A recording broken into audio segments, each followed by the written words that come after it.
Hello and welcome back to another edition of GNAT-TV's In-Depth series. I'm Andrew McKeever, the news director here at GNAT-TV's News Project, and it's a pleasure to have you with us today. Today we're starting a series of interviews with the leading candidates for the state's highest office, the governorship. We'll be talking to the leading candidates from both the Democratic and Republican sides, and look forward to hearing their views on the major issues confronting the state. We're going to begin our series with an interview with Patrick Winburn, who's an attorney from Bennington and is making his first try for elected public office on the statewide level. And we recorded this interview on Monday, June 22nd, and here's what he had to say. Good morning, Mr. Winburn, and thank you very much for being with us today. I really appreciate you taking the time to talk with us and share your views on the major issues facing Vermont at this unusual moment in our history. It reminds me that when last we met about 5 months or so ago up at a reception in Manchester with you and several other prominent Democrats who are running for statewide offices, I think the anticipation of what the campaign would be like was somewhat different from what it's going to turn out to be. And the world seems a very different place from what it was like back in January. It almost seems like another year ago as opposed to 4 or 5 months ago. Yeah. Anyway, I just wanted to kind of get started with the supremely obvious question. What prompted you to throw your hat in the ring for the governorship? My understanding is that this would be your first try for a statewide public office, elected office. You've had a very distinguished career as an attorney over the past 35 years or so. What made you think, hey, this is the moment for me to try for the governorship? Well, Andrew, I think a lot of time, people have been talking and talking and talking, excuse me, and nothing ever gets done. And I'm an attorney. I'm used to getting things done. People who have a problem, who have a legal problem, go to an attorney. And I've been an attorney since 1986 or 1987 in Vermont. And so my 3 decades of experience as an attorney gives me a different perspective, I think, than my opponents. I'm not a person has been part of government for the last decades or so. I'm a school board member from the 1980s, and I have been on the board of trustees at the Villageville Bennington, and I'm currently the moderator. So I'm not a politician. I mean, I guess if I get elected, I'll be a politician, but I don't approach things from a politician's point of view, and I don't approach getting things done in the way that politicians do. We talk and talk and talk, and I think talking's good, but when you talk and nothing ever gets done, basically all you're doing is entertaining each other. And I want to go to Montpelier to get things done.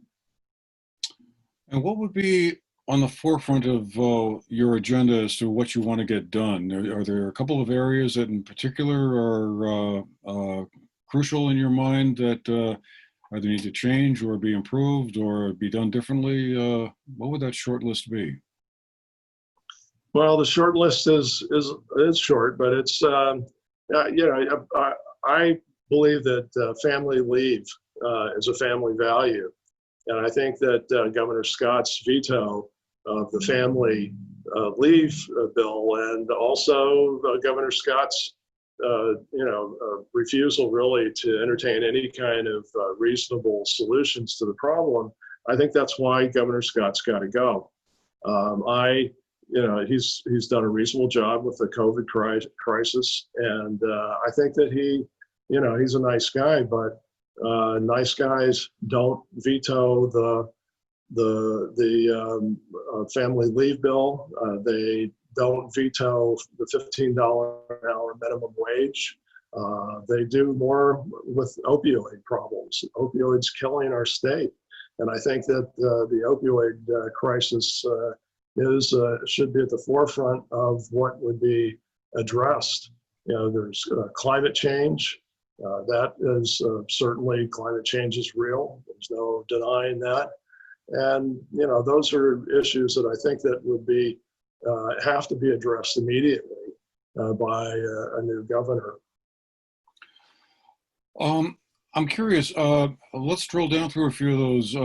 Then one of the areas that you mentioned on your website, and since you have a background as a school board member, I'm wondering your thoughts on future education policy in the state. You mentioned that you have a plan for community schools that would include mental health programs as well as breakfast and lunch programs.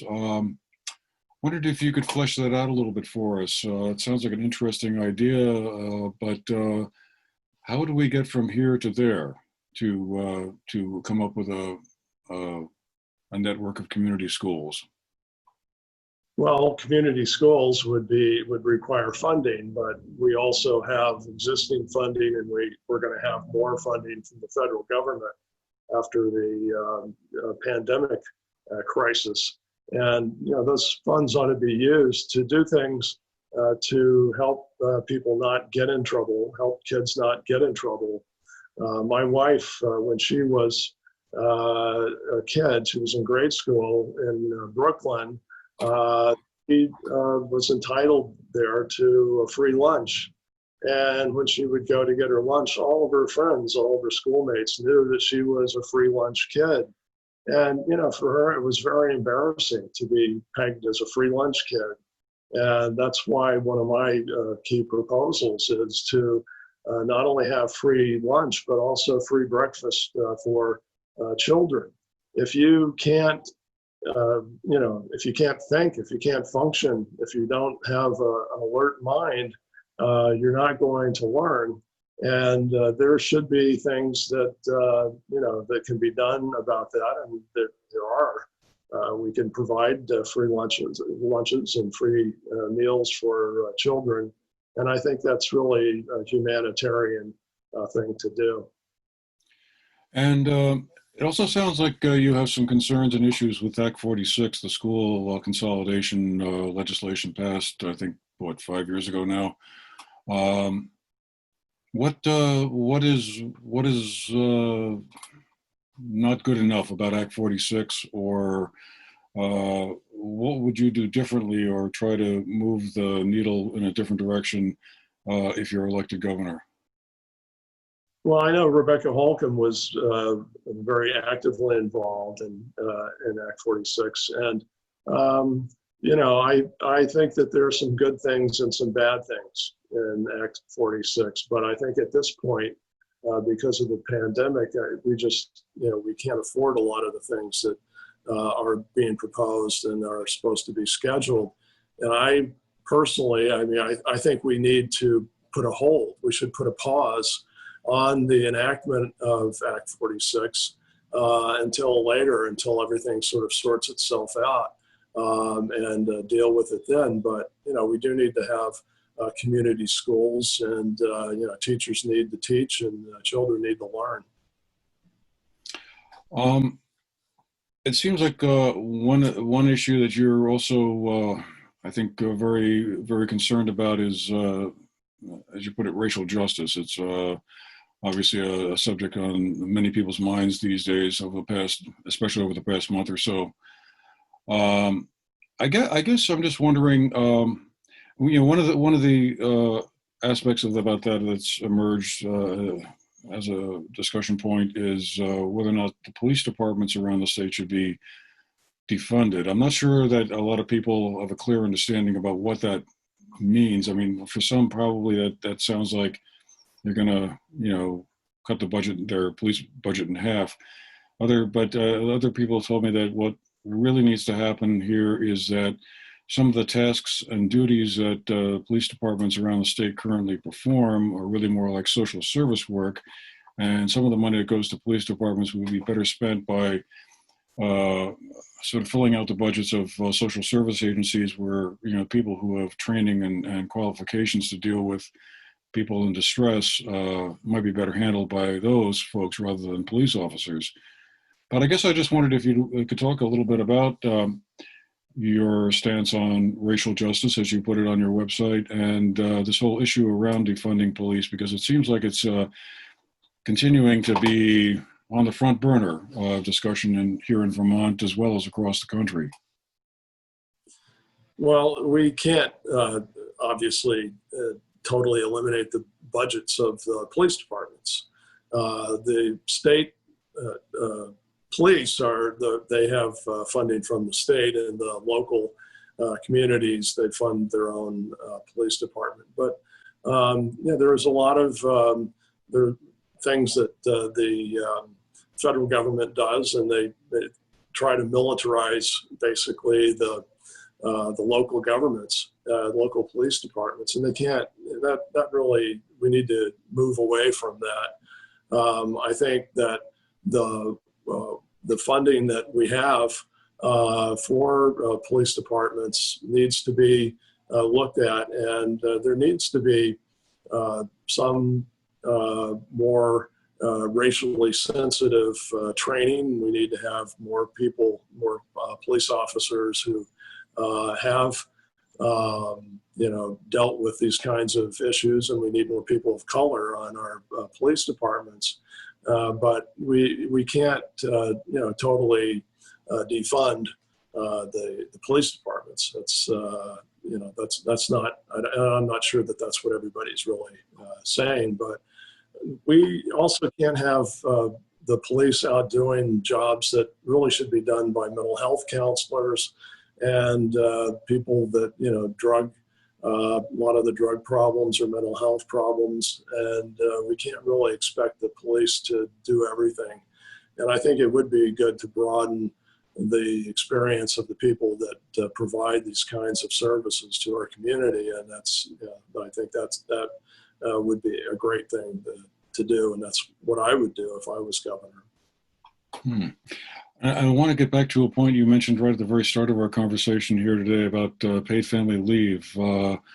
What would you like to see happen on that front, or what would you be pushing for in conjunction also with the minimum wage? Was another issue that was kind of coupled together with family leave.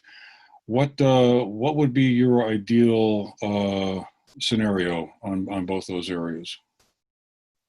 Well, ideally, with family leave, you would have not only family leave for women who are pregnant and have babies, but you'd also have family leave for people who have elderly parents who pass away, or you have relatives who are sick and they're incapacitated.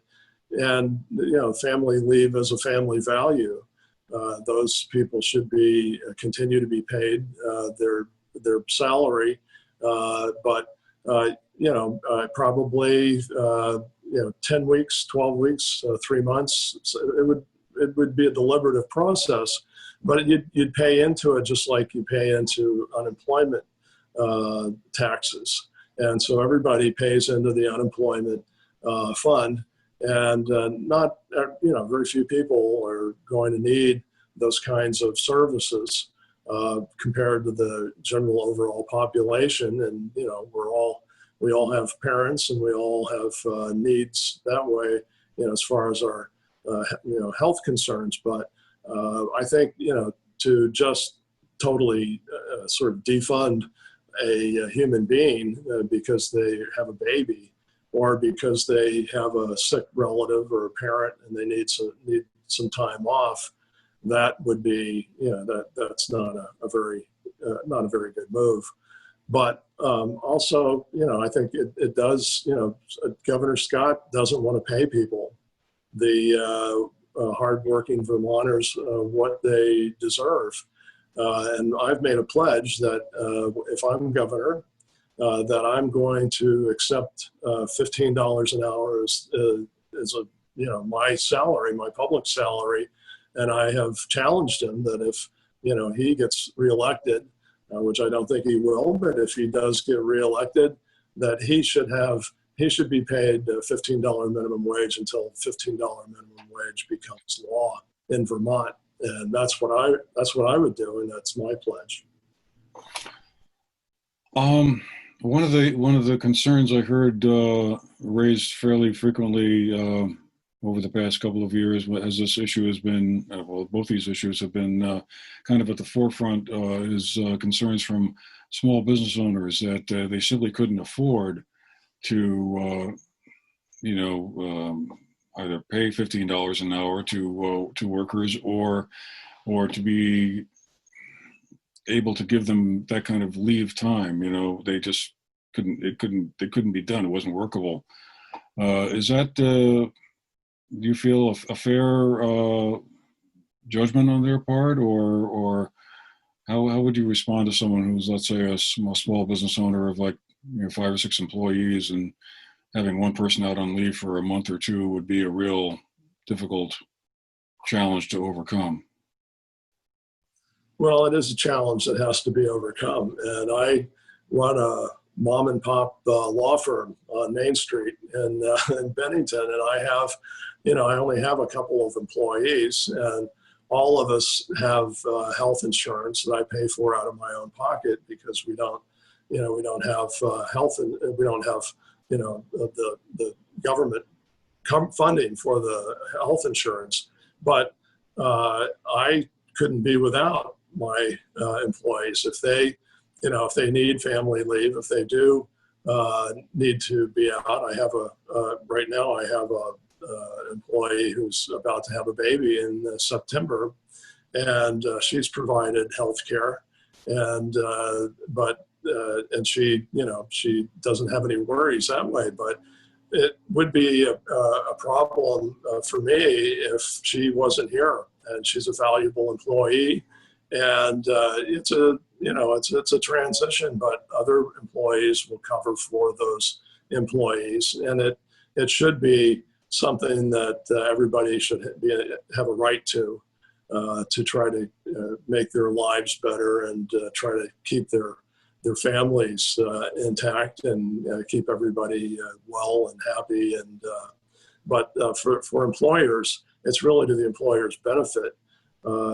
If you have constant turnover of good people, it's hard to find good people, and they have sort of the institutional history of your office, and I wouldn't think that would be a problem, at least for people like me. But I do understand people's concerns about that. Let me pivot to another issue. Again, one that you address on your website, and that's environmental questions. A revision of Act 250, which is the state's land use law, was passed in 1970, I believe, has been under discussion in Montpelier for the past couple of years, and legislators up there have been unable to kind of come up with a compromise that they can live with and pass and get signed by the governor. What are your thoughts on revising Act 250, if you feel it should be revised at all?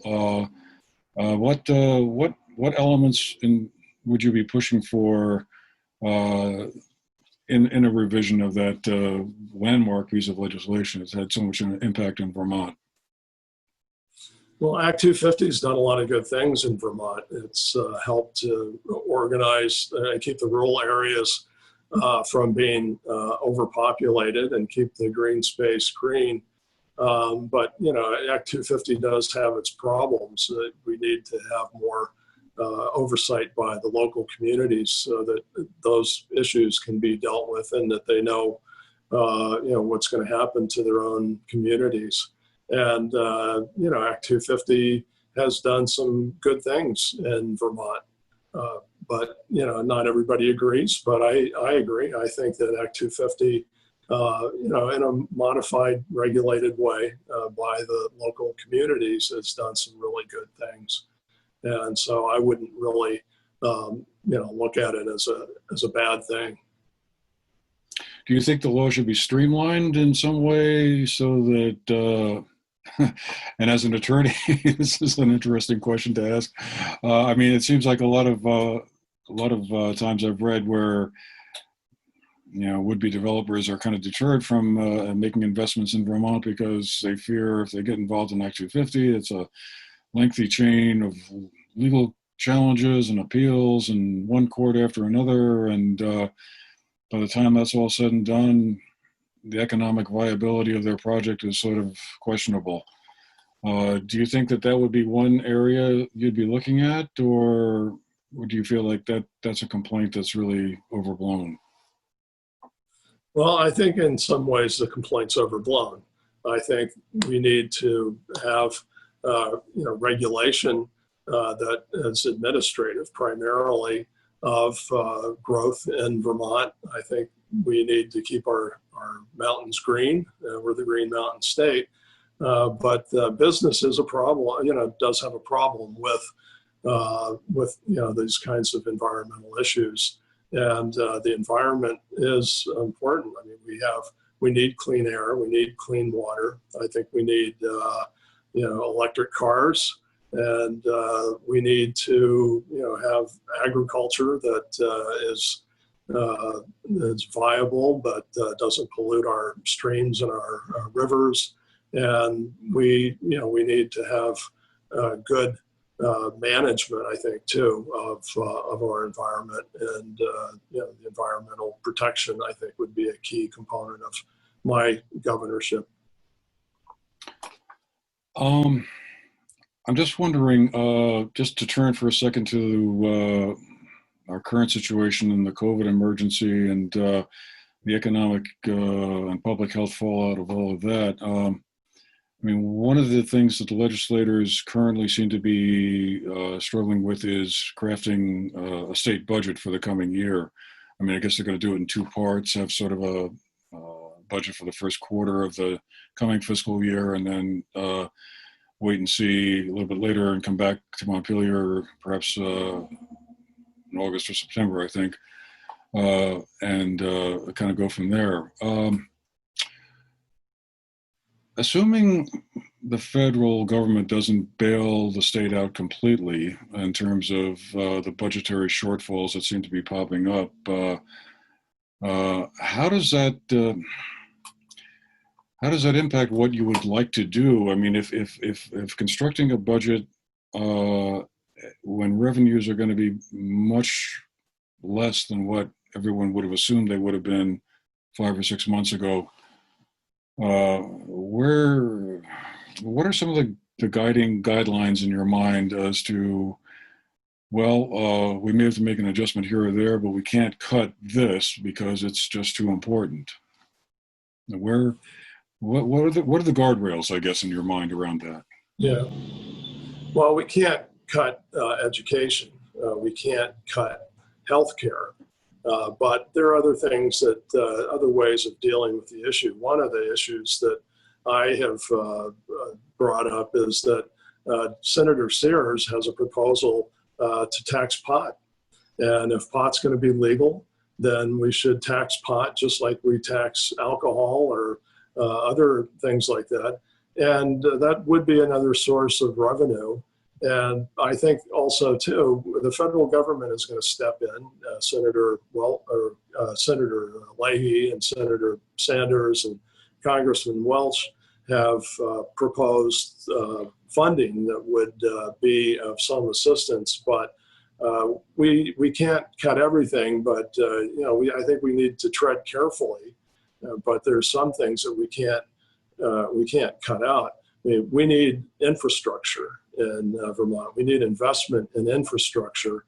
An investment like that and an infrastructure pays off in the long run, just like education. If you invest in education, you pay the teachers what they deserve for educating our children. Then,